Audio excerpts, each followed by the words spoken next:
تازه او بد خبر.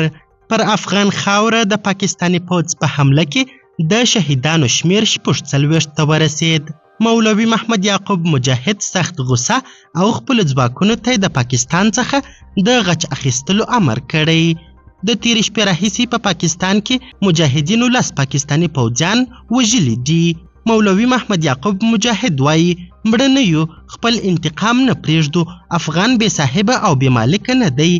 دا چې تازه پاکستاني پوځ څه ویلي، د ملا یعقوب ځواکونه څنګه خپل غچ اخلي؟ آیا افغان ځواکونه رښتیا هم پاکستان ته داخل شوي؟ په پاکستان کې هغه 10 تنه پوځیان چا هلاک کړل؟ که غواړئ پوه سئ نو ویډیو تر پایه وګورئ. سلامونه قدرمنو لیدونکو، مشال پریس یوټیوب چینل ته مو هرکلی کوم. د افغانستان اسلامي امارت په برمل ولسوالۍ کې د پاکستان په بمبارۍ کې د 46 تنو وژل کېدا تایید کړه. د افغانستان د اسلامي امارت ویاند ذبیح الله مجاهد ویلي چې د پاکستان په هوایي برید کې په برمل ولسوالۍ پکتیکا کې 46 تنه وژل شوي دي. مجاهد فرانس پریس خبري اژانس ته ویلي چې د دې پیښې ډیری قربانیان ښځې او ماشومان دي. هغه زیاته کړې چې په دې برید کې 6 نور کسان ټپیان شوي دي چې ډیری یې ماشومان دي. تر دې مخکې د افغانستان د ملي دفاع وزارت پرته له دې چې د تلفاتو په اړه جزئیات ورکړي، په یوه اعلامیه کې ویلي وو چې د پاکستان پوځ تېره شپه د پکتیکا ولایت د برمل ولسوالۍ په اړوند سیمو هوایي برید کړی او هغه ملکي کسان یې په نښه کړي چې ډیری یې وزیرستاني کډوال دي. د پاکستان حکومت په رسمي ډول په دې اړه تبصره نه ده کړې، خو اسوسییټډ پریس خبري اژانس د پاکستان د 4 امنیتي مقاماتو له قوله ویلي چې د دې هیواد پوځ د افغانستان په خاوره کې د پکتیکا ولایت په غرنیو سیمو کې د تحریک طالبان پاکستان تعلیمي مرکزونه له منځه وړي دي.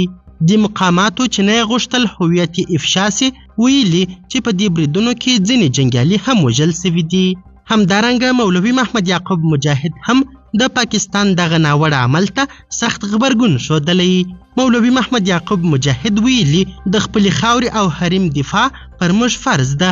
پاکستاني اړخ باید پوه سي چې دغه ډول خپل سري عمل د هیڅ ستونزې حل نه دی. اسلامي امارت به دغه کرغېړن عمل بې ځوابه پرېنږدي، بلکې د خپلې خاورې او حریم څخه دفاع خپل حق ګڼي. همدارنګه د بهرنیو چارو وزارت کابل کې د پاکستان سفارت چهارسمبالی احضار کړ.